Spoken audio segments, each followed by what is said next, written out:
Η θεατρική ομάδα Φώσιθη παρουσιάζει τη ξεκαρδιστική κυπριακή ηθογραφία της Χρισταλένης Παντελή «Η συμπεθερά μου είναι κατώστα».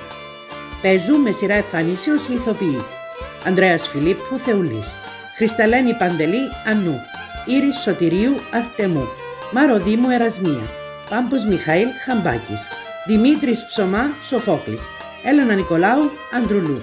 Σας ευχαριστούμε για την εδώ παρουσία σας και σας ευχόμαστε καλή θέαση. Παναγία μου, και την πάνε, την πάνε ποτά πίσω τους.